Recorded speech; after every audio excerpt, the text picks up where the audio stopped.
Hello and welcome everyone. मेरा नाम है अंकित मिश्रा और आज की इस वीडियो सीरीज में मैं बात करने वाला हूं एक और भी इंपॉर्टेंट टॉपिक के बारे में जिसका नाम है केल्विन साइकिल या फिर डार्क रिएक्शन। दरअसल आज इस वीडियो के अंदर मैं पहले आपसे बात करूं तो पहले आप ये जान लीजिए कि आपने इससे पहले के वीडियो में जो लाइट रिएक्शन पढ़ा था उस लाइट रिएक्शन से आपने जो प्रोडक्ट निकाला वो प्रोडक्ट था ATP and NADPH। दरअसल यही प्रोडक्ट हमें चाहिए होता है लाइट रिएक्शन से ताकि हम अपने डार्क रिएक्शन या केल्विन साइकिल को जो है वो ऑपरेट कर सके। तो इस वीडियो में मैं उन्हीं प्रोडक्ट को कैसे यूटिलाइज करता है हमारा जो केल्विन साइकिल या डार्क रिएक्शन है और कैसे शुगर मॉलिक्यूल बनाता है उसको आज हम इस वीडियो के अंदर जानेंगे।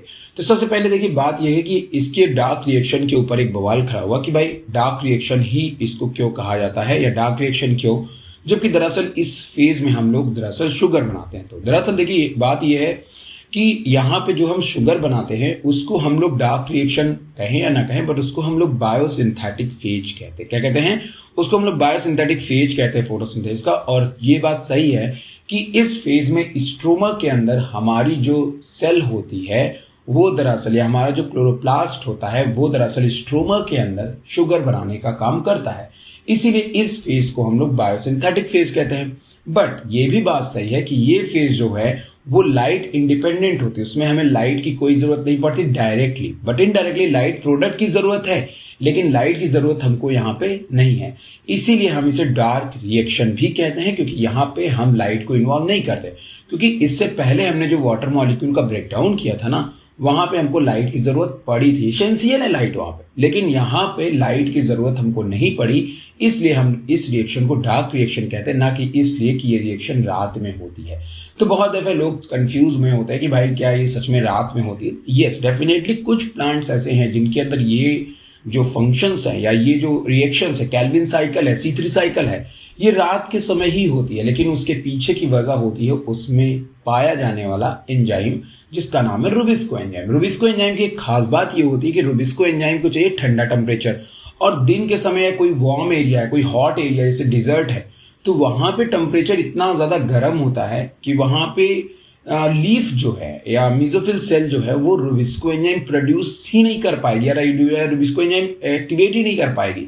तो ऐसी सिचुएशन ऐसे प्लांट के अंदर जो है हम दिन के समय जो है या रात के समय ही हम लोग स्टोमेटा को ओपन करके कार्बन डाइऑक्साइड ले सकते हैं। लेकिन every plant can carbon dioxide take up at the night, ये बात जो है वो बिल्कुल सही नहीं है। दरअसल हम उसको बायोसिंथेटिक फेज कहते हैं जिस फेज में हमारी शुगर मॉलिक्यूल बनता है, उसे डार्क रिएक्शन भी कह सकते हैं, लेकिन वो लाइट पे डिपेंडेंट नहीं है, लाइट के प्रोडक्ट पे डिपेंडेंट है। लाइट का प्रोडक्ट जैसे कि ATP और NADPH जिसको हमने लाइट रिएक्शन से बनाया हुआ था, और उसी चीज को अब हम जो है लेकर के जाएंगे स्ट्रोमा के अंदर जहां पे हमारी केल्विन साइकिल जो है वो या बायोसिंथेटिक पाथवे जो है वो अब बननी शुरू हो जाएगी। तो इसी की हम आज इस वीडियो के अंदर बात करेंगे। जैसा मैंने आपको शुरू में बताया कि लाइट रिएक्शन से हमें जो प्रोडक्ट मिला वो था ATP and NADPH। अब यहाँ पे हम कार्बन डाइऑक्साइड को लेंगे और कार्बन डाइऑक्साइड को लेकर के और वाटर को लेकर के हम यहाँ पे शुगर को बनाने का काम करेंगे। रिमेंबर, याद रखिएगा, यहाँ पे हम शुगर बनाने का काम करेंगे, लेकिन शुगर बनाना जो है वो एक इजी प्रोसेस नहीं है, वो पूरा का पूरा एक रिएक्शन चलता है, केल्विन साइकिल चलती है। उस केल्विन साइकिल को चलने के लिए हमको एनर्जी चाहिए थी, हमें रिडक्टेज या हमें जो है रेड्यूसिंग एजेंट चाहिए था जो कि हमें NADPH के रूप में मिला, हमें ATP चाहिए था जो कि हमको एनर्जी चाहिए थी उस साइकिल को चलाने के लिए ताकि हम अलग अलग मॉलिक्यूल्स को चेंज कर सकें अलग अलग फेजेस में। तो इसीलिए हमको ATP और NADPH की जरूरत पड़ेगी जिसको इस वीडियो में हम आगे बात करेंगे। ठीक है, अब इस साइकिल को C3 साइकिल क्यों कहते हैं और ये C4 साइकिल नाम की चीज क्या होती है, आइए पहले हम ये बात करते हैं। लेकिन पहले हम ये बात आपसे कर लेते हैं कि C3 साइकिल क्या है और C4 साइकिल क्या है। उसके पहले मैं आपको एक साइंटिस्ट के बारे में बताता हूँ। एक साइंटिस्ट थे जिनका नाम था मेल्विन कैल्विन। मेल्विन कैल्विन जो साइंटिस्ट थे उन्होंने कई साइंटिस्टों के साथ मिलकर एक एक्सपेरिमेंट परफॉर्म किया जिसे हम लोग लॉलीपॉप एक्सपेरिमेंट कहते हैं। अब भाई आप बोलेंगे सर लॉलीपॉप एक्सपेरिमेंट, दरअसल ये एक्सपेरिमेंट क्या है? लॉलीपॉप एक्सपेरिमेंट हम उसको इसलिए कहते हैं क्योंकि उन्होंने जो पूरा सेटअप लिया हुआ था या वो उन्होंने एक ऐसा फ्लास्क लिया था, that's one is a flask जो उन्होंने लिया होता वो लुक लाइक अ लॉलीपॉप, वो एक लॉलीपॉप की तरह दिखता था और उनका मतलब जो पूरा सेटअप था वो एक लॉलीपॉप जैसा दिखता था। और उसी फ्लास्क के अंदर उन्होंने एक एल्गी को रखा जिसका नाम था क्लोरेला। क्या रखा? क्लोरेला को रखा। ठीक, और जस्ट क्लोरेला एल्गी जो फ्लास्क था उसके नीचे उन्होंने एल्कोहल को रखा। एल्कोहल की या मैथनॉल की एक खास बात होती है कि अगर आप किसी भी चीज को मैथनॉल या एल्कोहल में डाल दीजिए तो उसके अंदर किसी भी तरह का केमिकल चेंज होना बंद हो जाएगा। मतलब अगर आपने कोई चीज केमिकल चेंज करा दिया है और अगर आपने उसको अल्कोहल में डाल दिया तो वहीं पे केमिकल रिएक्शन से स्टॉप हो जाएगी, उसके आगे उसमें कोई भी केमिकल रिएक्शन नहीं होगा। अब आप कहेंगे सर इसका इसे एक्सप्लेन करो, यही तो मैं बता रहा हूं। इन्होंने क्या किया कि पूरा एक सेटअप बनाया और सेटअप बनाने के बाद इन्होंने कार्बन डाइऑक्साइड लिया, लेकिन इस कार्बन डाइऑक्साइड में जो कार्बन यूज किया इन्होंने, वो कार्बन यूज किया, ध्यान सुनिएगा, उस कार्बन को जो इन्होंने यूज किया वो था कार्बन 14। क्या था? कार्बन 14, जो एक रेडियो एक्टिव कार्बन था। क्योंकि इनको जो ऑब्जर्व करना था एक्सरे क्रोमैटोग्राफी के अंदर या क्रोमैटोग्राम पे जो इनको, उसके लिए हमें रेडियो एक्टिव एलिमेंट का होना जरूरी था। और इन्होंने जो रेडियो एक्टिव एलिमेंट लिया वो लिया कार्बन आइसोटोप कार्बन 14। तो कार्बन 14 को इन्होंने लिया, कार्बन डाइऑक्साइड जो लिया था उसका जो कार्बन था, ठीक है, और उसको उस एल्गी को देना शुरू किया। ठीक है, उस एल्गी को इन्होंने लाइट भी प्रोवाइड कराई। तो पहले उसके अंदर लाइट रिएक्शन होगी, ATP NADPH बनेगा, और फिर उसके बाद जब इन्होंने उसको कार्बन डाइऑक्साइड दिया तो कार्बन डाइऑक्साइड देते वक्त क्लोरेला के अंदर कुछ केमिकल रिएक्शंस हुए, कुछ प्रोडक्ट बने, और उस प्रोडक्ट ने जो कार्बन डाइऑक्साइड लिया उसमें हमको देखने को मिला, उस कार्बन में हमें क्या देखने को मिला? कार्बन 14। जिससे ये बात प्रूव होती है कि प्लांट जो है वो कार्बन डाइऑक्साइड ले करके एक प्रोडक्ट बनाता है जो फोटोसिंथेसिस के लिए बहुत ज्यादा जरूरी है। ध्यान सुनते रहेगा। इन्होंने क्या एक्सपेरिमेंट सेटअप कैसे किया? जो क्लोरेला एल्गी थी पहले उसके पे इन्होंने लाइट को फ्लैश किया, लाइट को फ्लैश करते वक्त उसमें लाइट रिएक्शन हुई, ATP NADPH बना। अब इन्होंने उसको कार्बन डाइऑक्साइड दिया और उस कार्बन डाइऑक्साइड में जो कार्बन था वो कार्बन 14 था। अब उन्होंने क्या किया कि जैसे ही कार्बन डाइऑक्साइड ने रिएक्शन चलाना शुरू किया, केल्विन साइकिल को शुरू किया, उसका जो पहला प्रोडक्ट बना वो था PGA मॉलिक्यूल, फॉस्फोग्लिसरेट उसका पहला प्रोडक्ट था, that is a phosphoglyceric acid. जैसे ही PGA बना कार्बन डाइऑक्साइड को लेकर के, तुरंत जो क्लोरेला था वो गिर गया कहां पे? अल्कोहल के अंदर, और वहीं पे रिएक्शन क्या हो गई? स्टॉप हो गई। ध्यान सुनिएगा, PGA बना, रिएक्शन पूरी तरह क्या हो गई? स्टॉप हो गई, क्योंकि वो अब मेथनॉल में गिर गया। मैंने अभी तो बताया आपको कि मेथनॉल में अगर कोई चीज गिरी तो रिएक्शन क्या हो जाएगी? स्टॉप हो जाएगी।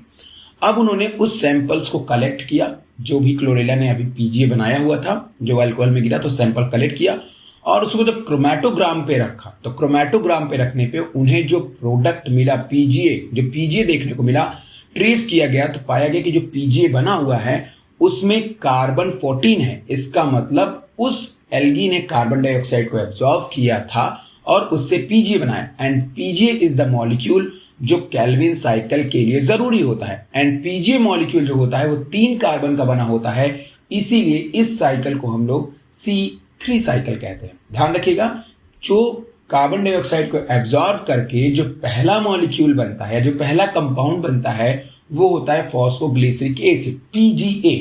तो इसीलिए चूंकि वो PGA 3 कार्बन का होता है, 3 कार्बन मॉलिक्यूल्स का होता है, इसीलिए हम उसको बोलते हैं C3 cycle. That is a part of C3 cycle. C3 cycle जो बनेगा उसका पहला प्रोडक्ट कौन होगा? 3 कार्बन का बना हुआ PGA। ठीक है, क्लियर। लेकिन in the case of C4 cycle, जब टेम्परेचर बहुत ज्यादा हॉट होता है, जब क्लाइमेट ऐसा हो कि वहां पे C3 साइकिल रन ना कर सके, तो वो ऐसे कंडीशन में वहां पे एक एसिड बनता है प्लांट के अंदर जिसे बोलते हैं ऑक्सैलो एसिटिक एसिड। पहला प्रोडक्ट कार्बन डाइऑक्साइड को एब्जॉर्ब करके जो पहला प्रोडक्ट वहां बनता है वो बनता है oxalo acetic acid. And these oxalo acetic acid are contain a 4 carbon molecules, 4 carbon contain करता है oxalo acetic acid. So this cycle is known as OAA, it means C4 cycle. Clear that? यहां पे primary product क्या बना? Oxalo acetic acid, तो इसको हमने नाम दिया C4 साइकिल। और केल्विन साइकिल में क्या बना था? केल्विन साइकिल में बना था 3 कार्बन का PGA मॉलिक्यूल पहला प्रोडक्ट, तो हमने उसको नाम दिया C3 cycle. Is that clear? इसमें आई थिंक आपको बात क्लियर। अब तुम्हारे मन में आएगा सर ये बताइए वहां OA क्यों बन गया और यहाँ PGA क्यों बन गया? सवाल जेन्युइन है, अच्छा सवाल है आपका, लेकिन सब कुछ अभी तो बता नहीं दिया जाएगा। तो आइए पहले हम यहाँ पे आगे की बात करते हैं। ठीक है, अब हम यहाँ पे स्टार्ट करने वाले हैं आपसे डार्क रिएक्शन या केल्विन साइकिल को। तो ध्यान से केल्विन साइकिल को देखते रहिएगा, क्योंकि मैं जिस तरह से केल्विन साइकिल को बताऊंगा वो शायद आपकी एनसीईआरटी में है, लेकिन आप कंफ्यूज ना हो, इसलिए मैंने इस सारे कॉन्सेप्ट को क्लियर कर देना। ठीक है, आइए बात करते हैं सबसे पहले केल्विन साइकिल के ऊपर। दरअसल केल्विन साइकिल जो है वो नो डाउट डार्क रिएक्शन है, वहां पे हमें लाइट की कोई जरूरत नहीं होती, but Calvin cycle contain 3 phases. Calvin cycle contain 3 phases. Number 1 carbon fixation, number 2 आपका होता है रिडक्शन, एंड नंबर 3 होता है रीजेनरेशन। तो इसको हम लोग एक डायग्राम से समझेंगे, जो डायग्राम आपको बगल में दिखाई दे रहा होगा। आइए हम इस डायग्राम की तरफ नजर डालते हैं। सबसे पहले क्या होता है कि हमको बनाना होता है लाइट रिएक्शन प्रोडक्ट, जो कि हमने बनाया एटीपी और NADPH, जिसको हम यहाँ यूज करने वाले हैं। अब हमारा काम होगा कि सबसे पहले प्लांट की जो लीफ होती है उसमें एक कंपाउंड प्रेजेंट होता है जिसका नाम है RUBP। RUBP जो होता है that is a full name ribulose 1,5 bisphosphate. Ribulose एक शुगर है जो कि 5 कार्बन का बना हुआ है, और उसके कार्बन नंबर 1 पे और कार्बन नंबर 5 पे फॉस्फेट ग्रुप जुड़ा होता है, that is known as ribulose 1,5 bisphosphate. ठीक है, इतनी बात क्लियर है। ये लीफ के अंदर प्रेजेंट है। क्लियर। अब उसके बाद में लीफ के पास एक और मेसोफिल सेल में एक और एंजाइम होता है। मेसोफिल सेल नाम मैंने लिया, वो एंजाइम केवल मेसोफिल सेल में होता। उस एंजाइम का नाम है रुबिस्को, जो इस पूरे यूनिवर्स में सबसे ज्यादा पाया जाने वाला एंजाइम है, बिकॉज यूनिवर्स में सबसे ज्यादा प्लांट ही प्रेजेंट है। तो रिबुलोज 1,5 बिसफॉस्फेट जो है वो रुबिस्को एंजाइम की प्रेजेंस में कार्बन डाइऑक्साइड को एटमॉस्फेयर से लेगा, और जब कार्बन डाइऑक्साइड एटमॉस्फेयर स्टोमेटा से आएगी तो carbon dioxide contain how many carbon, एक कार्बन यार, और वो एक कार्बन जाकर के जुड़ जाएगा रिबुलोज 1,5 बिसफॉस्फेट से। अब जो रिबुलोज 1,5 बिसफॉस्फेट जो 5 कार्बन का था, अब कितने कार्बन हो गए? एक कार्बन डाइऑक्साइड आते ही 6 कार्बन हो गए। देखो, एक कार्बन ब्लैक कलर का कार्बन को आप काउंट करेंगे, ये ब्लैक कलर के जो कार्बन हैं ये आया और कार्बन डाइऑक्साइड से आकर के जुड़ गया, और जैसे ही ये कार्बन डाइऑक्साइड से आकर के जुड़ा ribulose 1,5 bisphosphate, that process is known as कि भैया अब यहाँ पे फिक्सेशन जो है वो शुरू हो जाएगा। और जैसे ही यहाँ पे ये 6 मॉलिक्यूल टोटल बन के तैयार हुए, कार्बन डाइऑक्साइड एक आ गया और 5 कार्बन किससे आ गए? रिबुलोज 1,5 बिसफॉस्फेट से आ गए। तो 6 कार्बन होने के बाद में अब इनका फिक्सेशन होगा, कार्बन फिक्सेशन होगा, कार्बन डाइऑक्साइड का फिक्सेशन होगा, और वहां पे बनेगा पहला प्राइमरी प्रोडक्ट, जिसके कारण इसको C3 साइकिल कहते हैं। उसका नाम है phosphoglyceric acid. But remember, phosphoglyceric acid जो है वो 3 कार्बन का बना हुआ होता है। तो 3 कार्बन के बने होने के कारण हम फॉस्फोग्लिसरिक एसिड, हमारे पास टोटल कितने कार्बन थे? 6, और बने फॉस्फोग्लिसरिक एसिड कितने हैं? 3 कार्बन का। तो कितने फॉस्फोग्लिसरिक एसिड बनेंगे इसमें? 2। मतलब एक कार्बन फिक्सेशन जब होगा, जैसे एक कार्बन डाइऑक्साइड है तो 5 रिबुलोज टोटल हो गए थे 6 कार्बन ना, और फॉस्फोग्लिसरिक एसिड कितने कार्बन का है? 3 कार्बन का है। तो हमको कितने फॉस्फोग्लिसरेट बनेंगे? 6। 2 फॉस्फोग्लिसरेट। ठीक है, 2 फॉस्फोग्लिसरेट मिले, 3 और 3 के, तो दैट इज 6। तो यहाँ पे हमारे पास फॉस्फोग्लिसरेट बनके तैयार। लेकिन इसको 3 फॉस्फोग्लिसरेट क्यों कहते हैं? क्योंकि फॉस्फोग्लिसरेट के तीसरे नंबर वाले कार्बन पे जुड़ा होता है फॉस्फेट ग्रुप, तो this one is known as 3 phosphoglycerate. Okay, इतनी बात क्लियर है। अब क्या होगा कि जो हमने लाइट रिएक्शन से एटीपी को लिया हुआ था, लाइट रिएक्शन से हमने एटीपी को लिया हुआ था ना, उस एटीपी को हम लेंगे। हमारे पास में कितने फॉस्फोग्लिसरेट हैं? 2 हैं। एक फॉस्फोग्लिसरेट को 1 एटीपी चाहिए, तो 2 फॉस्फोग्लिसरेट को 2 एटीपी चाहिए उसको फॉस्फोराइलाइज करने के लिए। तो एक फॉस्फेट 1 एटीपी से निकलेगा और वो जाकर के फॉस्फोग्लिसरेट के पहले वाले कार्बन पे जाके जुड़ जाएगा। Now the phosphoglycerate are converted into 1,3 phosphoglycerate. पहले तीसरे कार्बन पे केवल और केवल फॉस्फोग्लिसरेट था, तो हमने उसको क्या नाम दिया? हमने बोल दिया भैया वो 3 फॉस्फोग्लिसरेट है। लेकिन अब पहले नंबर पे भी फॉस्फेट जुड़ गया, तो that is known as 1,3 bisphosphoglycerate. और ये दोनों में होगा, यहाँ पे प्लस लगा हुआ है, प्लस का मतलब ये है कि भैया एक ये भी और एक इसके साथ एक और है। तो हमने टोटल कितने एटीपी को अभी तक यूटिलाइज किया? 2। और हमारे पास कितने 2 बन गए हैं? फॉस्फोग्लिसरेट 2 बन गए हैं फॉस्फोग्लिसरेट। ठीक, टोटल नंबर ऑफ कार्बन अभी भी कितने हैं हमारे पास में? 6। 3 इस फॉस्फोग्लिसरेट के पास और 3 जो और एक्स्ट्रा है उसके भी पास में। ठीक है, क्लियर। अब उसके बाद में क्या होता है कि जो ये 1,3 बिसफॉस्फोग्लिसरेट है इसका रिडक्शन होगा। रिडक्शन कहने का मतलब यहाँ पे अब NADPH आएगी, और NADPH के आते ही ये कन्वर्ट हो जाएगा ग्लिसरल्डिहाइड 3 फॉस्फेट में। मतलब कि ये चेंज हो जाएगा, जो बिसफॉस्फोग्लिसरेट था वो ग्लिसरल्डिहाइड में चेंज होगा, और उस ग्लिसरल्डिहाइड के तीसरे नंबर कार्बन पे फॉस्फेट ग्रुप रहेगा। यहाँ से एक फॉस्फेट अलग हो जाएगा, हट जाएगा, जो फॉस्फेट जुड़ा हुआ था वहां पे पहले ग्लिसरेट में वो अब हट जाएगा। अब ये हो जाएगा 3 ग्लिसरल्डिहाइड 3 फॉस्फेट। और ये कितने बनेंगे? 2, क्योंकि यहाँ पे NADPH एक जाएगा, एक फॉस्फोग्लिसरेट के पास में, इसके पास में जाएगा, और एक इसके पास में दूसरे वाले के पास में जाएगा।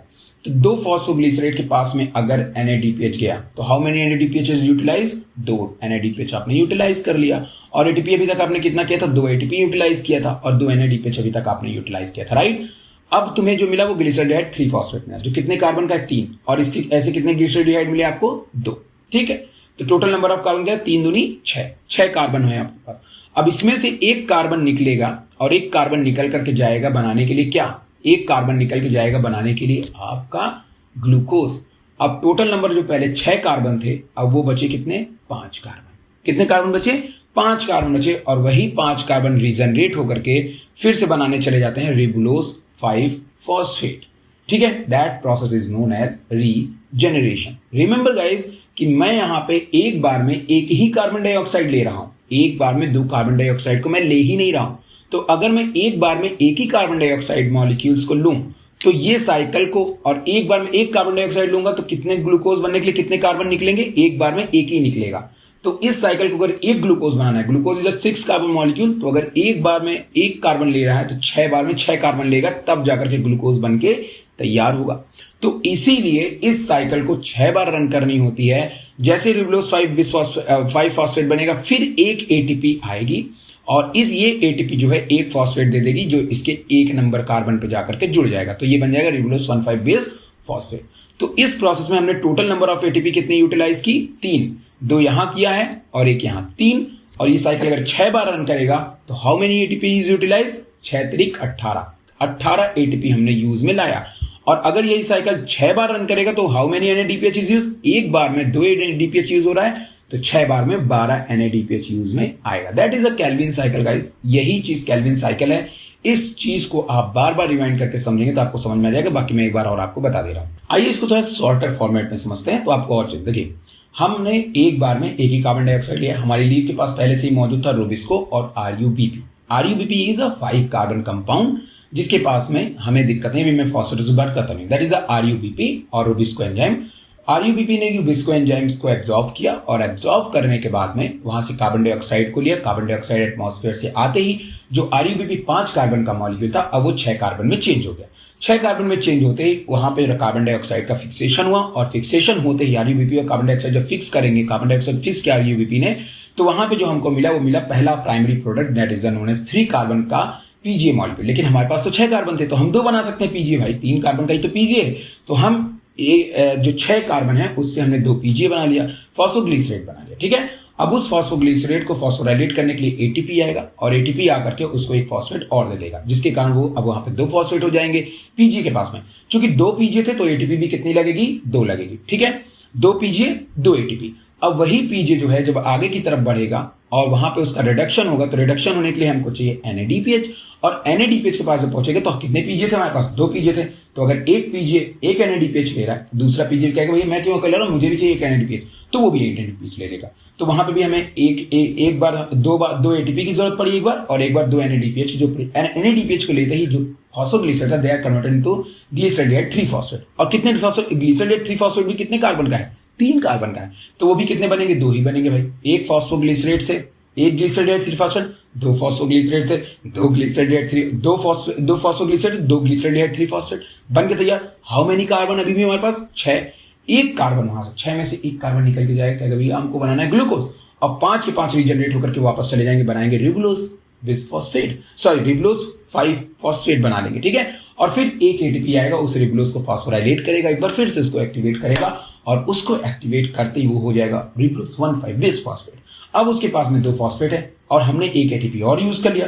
तो एक साइकिल को चलने में कितनी ATP यूज हुई? एक कार्बन को निकालने में यूज हुई हमको 3 ATP, 2 NADPH। और हमें ग्लूकोज बनाने के लिए कितने कार्बन चाहिए? हमें ग्लूकोज बनाने के लिए चाहिए 6 कार्बन। तो ये साइकिल कितनी बार रन करेगी? 6 बार रन करेगी। 6 बार रन करेगी तो कितने ATP यूज होंगे? 18 ATP। कितने NADPH होंगे?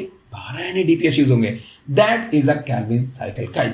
यही चीज आपको केल्विन साइकिल में ध्यान रखना है। और मैंने कार्बन नंबर को आपको इसलिए बता दिया क्योंकि आप जब ऐसे पढ़ेंगे तो आपको डाउट जो है वहां पे नहीं रहेगा। बाकी इस वीडियो को आप लोग बार बार देखिएगा। रीजनरेशन वही है कि जब भाई आपका ग्लिसरॉल 3 फॉस्फेट बन गया और शुगर बनाने के लिए कार्बन निकल गया तो दोबारा से रिबोलोज का बनना ही कहलाता है रीजनरेशन। तो that is the phase reduction regeneration. ये सारे के सारे फेजेस यहाँ पे ऑपरेट किए जाते हैं। इसको आपको कभी भी भूलना नहीं है, इसको आपको ऐसे ही याद रखना।